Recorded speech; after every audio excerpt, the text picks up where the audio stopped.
de ranger après le repas, quand elle s'arrêta net. Qu'est-ce que c'était, ce drôle de sensation dans son ventre? C'était comme si elle avait avalé un papillon de nuit. Qu'est-ce que ça pouvait bien être? Son mari le regardait, il voyait que quelque chose n'allait pas. Il venait vers elle, lui lançait des regards interrogatoires. Il ne pouvait plus lui parler. Il ne pouvait plus entendre ce qu'elle lui racontait. Non pas pour la première fois depuis le retour de son mari de Jérusalem, Élisabeth était frustrée. Ah mais le voilà, à nouveau, cette drôle de sensation, mais qu'est-ce qui se passait? Pour essayer de lui faire comprendre, elle prend sa main, elle le pose sur son ventre. Bon, c'est bête, il ne va rien comprendre, il ne va rien ressentir, mais quand même. Et là, à sa très grand étonnement, elle voit les yeux de son mari remplir de larmes et un sourire aussi beau qu'un lever de soleil. Soudain, Zacharie la quitte. Il va, il cherche le tablette sur lequel il écrit. Élisabeth se dit, ah non, il va vouloir que je lui écrive ce qui se passe, mais bon, femme de prêtre comme elle était, elle savait, plus ou moins, écrire, mais bon, elle n'aimait pas, elle trouvait ça compliqué. Mais non, c'est Zacharie qui lui écrit quelque chose. Il écrit avec des lettres bien grandes pour qu'elle puisse facilement le lire. Son nom est Jean. Élisabeth le lit. Son nom est Jean. Mais qui? Il n'y a personne qui s'appelle Jean, ni dans la famille, ni dans l'entourage, ni dans le village. Mais c'est qui Jean? Est-ce qu'il est en train d'essayer de lui dire qu'il a invité un de ses copains prêtres de Jérusalem pour venir à la maison? C'est qui Jean? Elle essaie de lui faire comprendre qu'elle ne comprend pas. Zacharie le regarde intensément. Il remonte le message, puis il pose sa main sur son ventre. Son nom est Jean. Son nom est Jean. Un nom? Un prénom? Un prénom pour un bébé? Mais non, ça ne peut pas être. Un bébé après tout ce temps, après toutes ces années où l'espoir est devenu déception, où la déception est devenue d'abord amertume et puis finalement une espèce de résignation. Un bébé qui s'appellerait Jean, est-ce bien possible?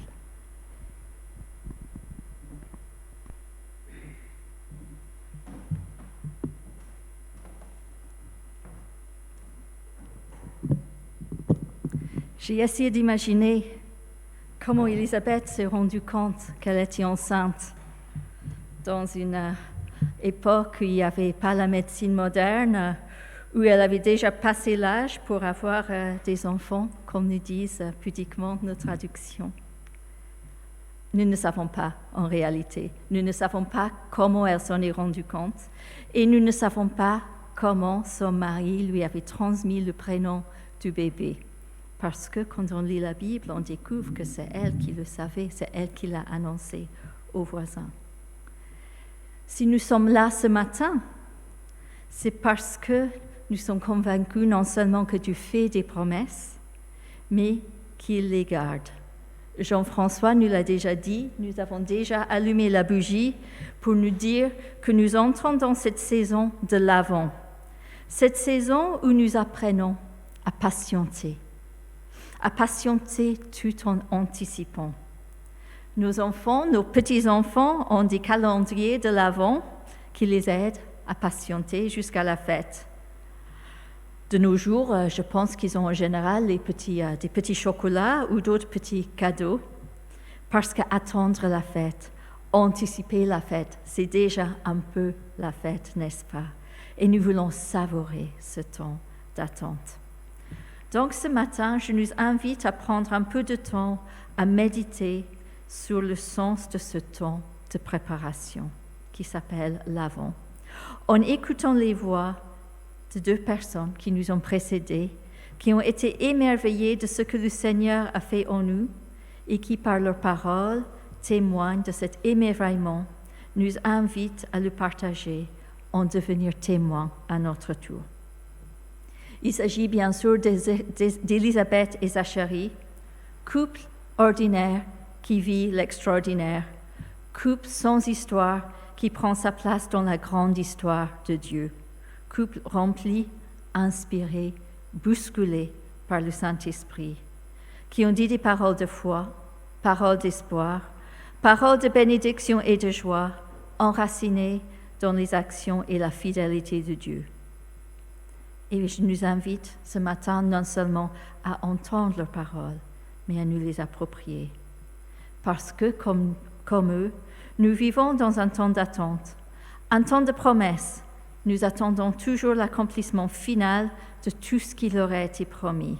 Nous vivons toujours dans cette même tension entre le maintenant et le pas encore de Dieu. Écoutons leurs paroles. C'est Marie-Claude qui vient nous lire les paroles d'Élisabeth et Jean-Jacques qui vient nous lire les paroles de Zacharie. Venez lire au micro.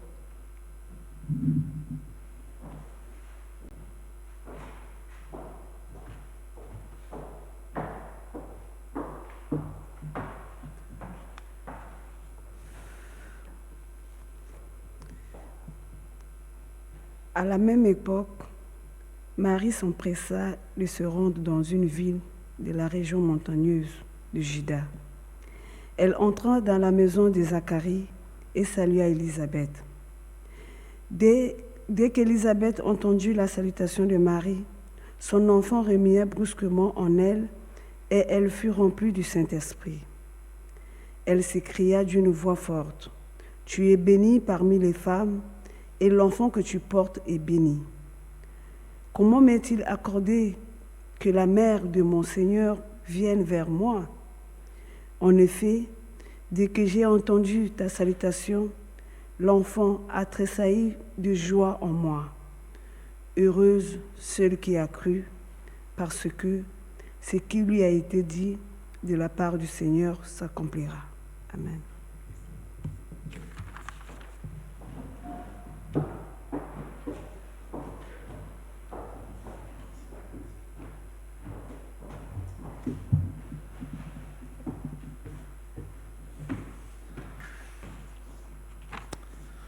Son père Zacharie fut rempli du Saint-Esprit et prophétisa en ces termes : « Béni soit le Seigneur, le Dieu d'Israël, parce qu'il a visité et racheté son peuple.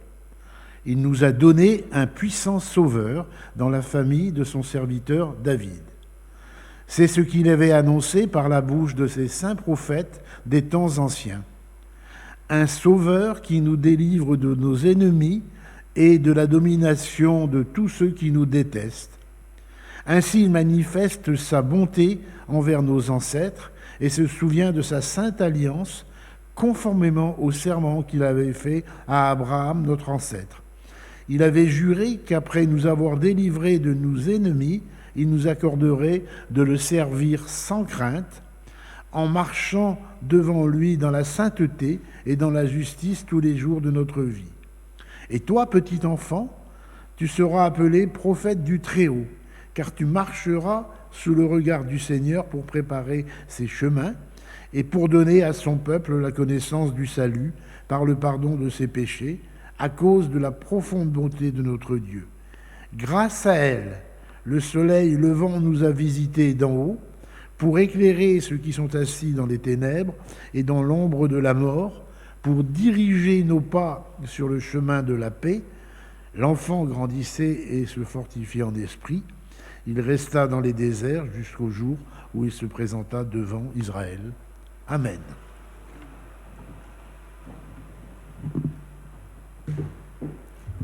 Merci pour cette lecture de la parole. J'ai dit que nous allons écouter les paroles d'Élisabeth et Zacharie. Mais avant leurs paroles, il y a eu silence. Silence total de la part de Zacharie. Retirement du monde de la part d'Élisabeth. Luc nous explique l'origine du silence de Zacharie plus tôt dans le chapitre 1. long à croire le messager envoyé lui dire qu'il deviendra père à son âge avancé, et demande un signe de confirmation. Et il en reçoit un. Il sera sourd-muet jusqu'à la naissance de l'enfant. On sait qu'il est sourd en plus de muet, car les voisins font des signes pour communiquer avec lui. En général, on voit son état comme sanction, punition pour son incrédulité. Mais je me demande si c'est complètement et tout à fait ça. Il a demandé un signe. Dieu lui en accorde un. Peut-être pas le signe qu'il aura choisi, mais quand même, dans sa grâce, Dieu a répondu à sa demande. L'origine du retirement d'Élisabeth est moins évidente. On aurait imaginé qu'une femme qui se trouve enceinte après des années de déception aurait envie de le dire à tout le monde, de montrer son ventre grandissant. Mais Élisabeth se cache chez elle.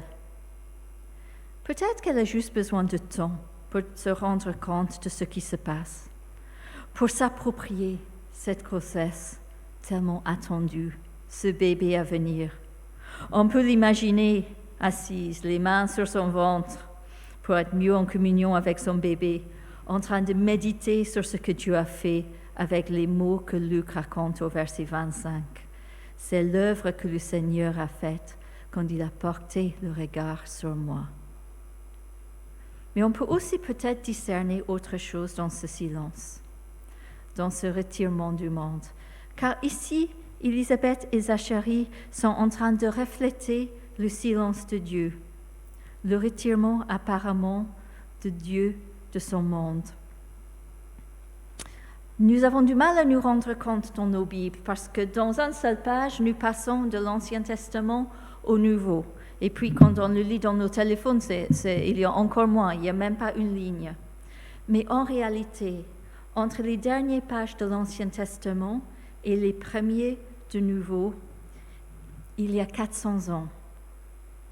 400 ans, 400 années de silence, 400 années d'absence au moins apparente de Dieu.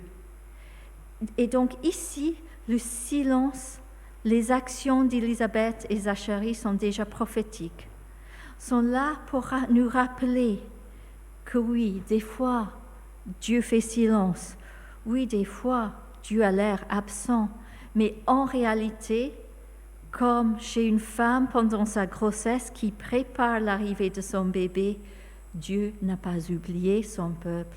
Dieu est au travail. Dieu est en train de préparer la suite des événements et d'attendre le moment prévu, le moment propice pour parler et pour agir. Car la parole de Dieu s'entendra à nouveau, non pas accompagnée par les coups de tonnerre et les éclairs d'eau d'une montagne comme à Sinaï, mais la parole vivante de Dieu va être entendue dans les cris d'un nouveau-né. Et le bébé d'Élisabeth et Zacharie sera son témoin, ouvrira le chemin devant lui. Dieu promet et Dieu agit dans la naissance de 2 bébés. Ce temps de silence devient moins étonnant. Avant toute naissance, n'y a-t-il pas un temps d'attente, temps de préparation, temps de gestation?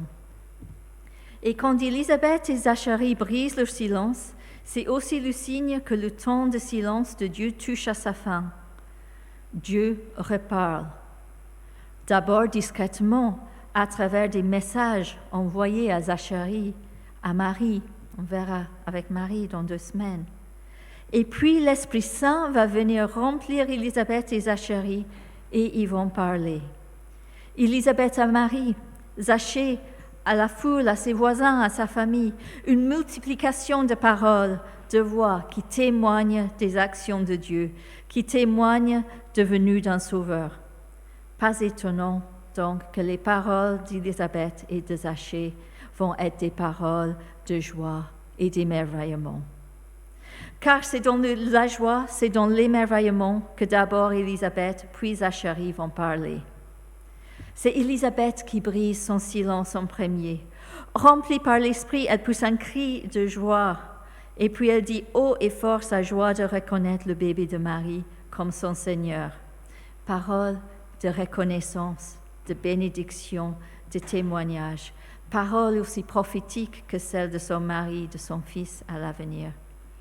Quant à Zacharie, il a eu des longs mois de silence pour se souvenir des paroles du messager et pour méditer le sens du prénom donné pour son fils, Jean. L'Éternel fait grâce.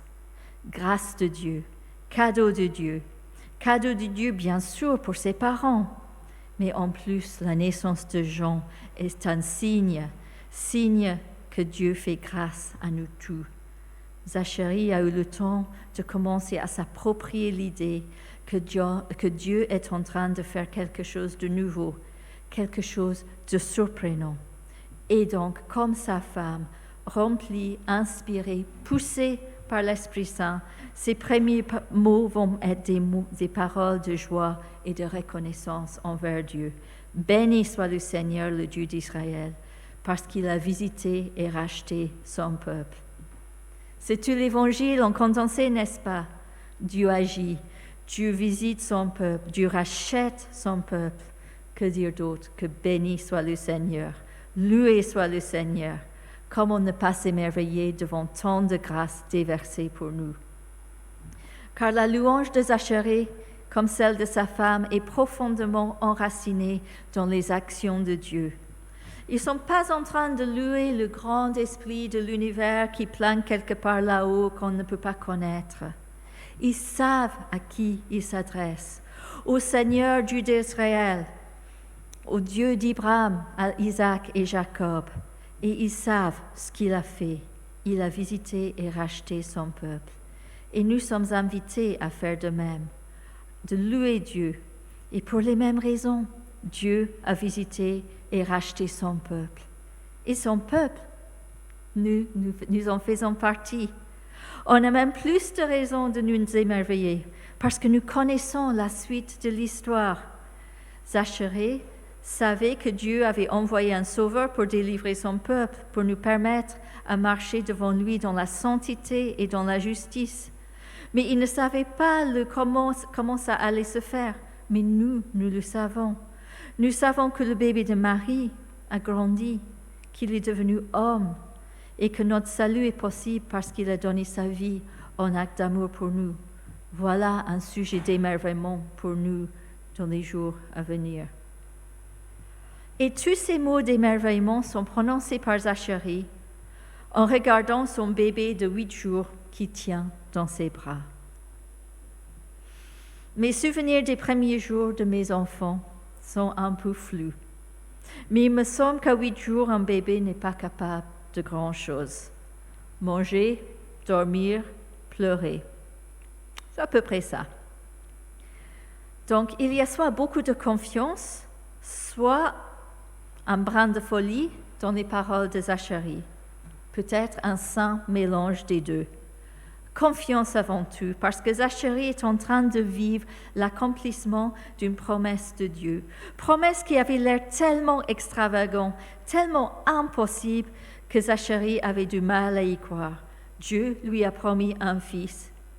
Et le voilà, il tient son fils dans ses bras. Donc si Dieu a aussi promis que ce fils viendra comme messager de Dieu avec l'esprit de puissance du prophète Élie, pourquoi cette deuxième promesse serait-elle moins vraie que la première? Vivre l'accomplissement de la promesse de Dieu a changé Zacharie. La personne qui avait besoin d'un signe de confirmation est devenue quelqu'un qui dit sans complexe « Béni soit le Seigneur, le Dieu d'Israël », parce qu'il a visité et racheté son peuple. Il en est tellement persuadé qu'il en parle dans le passé, comme des faits déjà accomplis, malgré le fait que le Sauveur promis n'est pas encore né et toujours dans le ventre de sa maman. Parce que la confiance de Zacharie ne se base pas uniquement sur ce que le Seigneur a fait pour lui et sa femme en direct. Il repasse aussi en mémoire les bontés de Dieu envers son peuple. Il repense au serment fait à Abraham et il comprend que Dieu est en train de tenir ces promesses-là et que tout cela est enraciné dans la profonde bonté de Dieu. Comme Zacharie, ça nous fait aussi du bien de revoir, de méditer les bontés de Dieu envers nous, de nous souvenir des fois quand il a gardé ses promesses, que ce soit des grandes actions dans l'histoire du salut ou ses grâces envers nous au quotidien. Comme le cantique d'autrefois disait, « Compte les bienfaits de Dieu ».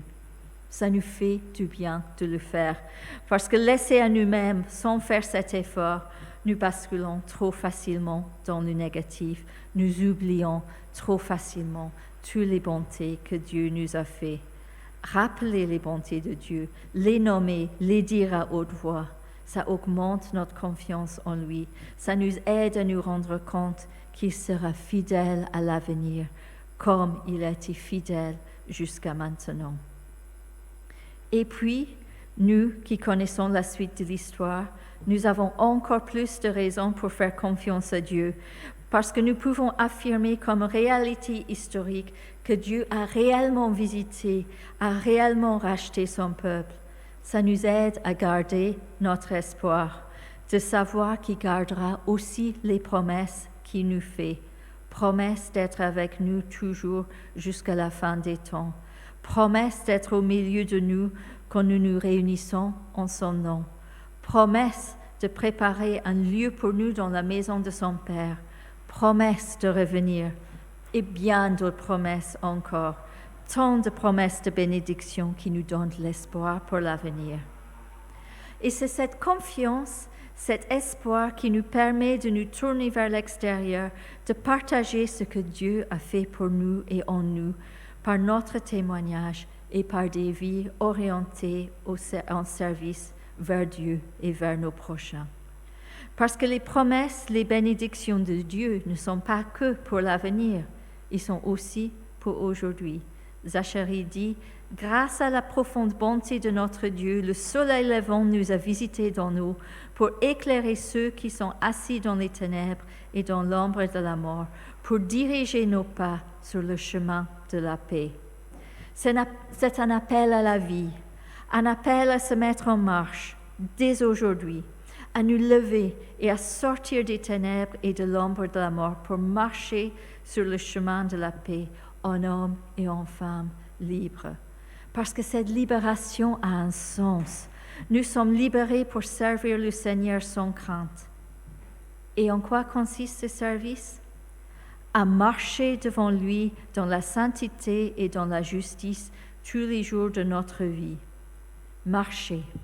Ce sont ceux qui sont toujours dans l'ombre de la mort qui restent assis. Nous sommes appelés à nous lever, à nous mettre en route, à vivre l'Évangile en marchant dans la sainteté et la justice tous les jours. Tous les jours, pas que les dimanches. Tous les jours, là où nous nous trouvons, là où le Seigneur nous a placés. Et nous pouvons avancer, nous pouvons vivre avec confiance, car nous savons que c'est le Seigneur lui-même qui nous envoie sa lumière, qui dirige nos pas sur ce chemin, qui ouvre un chemin de paix pour nous, pour nos familles, pour nos voisins, pour nos frères et sœurs en humanité, pour notre monde qui en a tellement besoin. Et cette vie de service est un cadeau que Dieu nous fait. Il nous accorderait de le servir sans crainte. Ça changera quoi pour nous cette semaine de comprendre nos occasions de service comme des cadeaux que Dieu nous fait? Une idée à méditer pour nous tous. Élisabeth et Zacharie nous ont amenés loin. Ils nous invitent à partager leur chemin. Ce chemin qui les a sortis du silence, ce chemin qui a fait d'eux des témoins d'émerveillement, témoins d'espoir, témoins de liberté, témoins d'un appel au service. Chemin qui nous invite à partager, nous qui vivons dans l'espoir du retour du Seigneur, nous qui sommes habités par le même Esprit Saint, nous qui sommes invités à nous laisser aussi éclairer par cette lumière de Dieu et à nous laisser diriger sur son chemin de paix jusqu'à ce qu'il revienne. Amen. Et prions. Seigneur, permets qu'à notre tour, nous sommes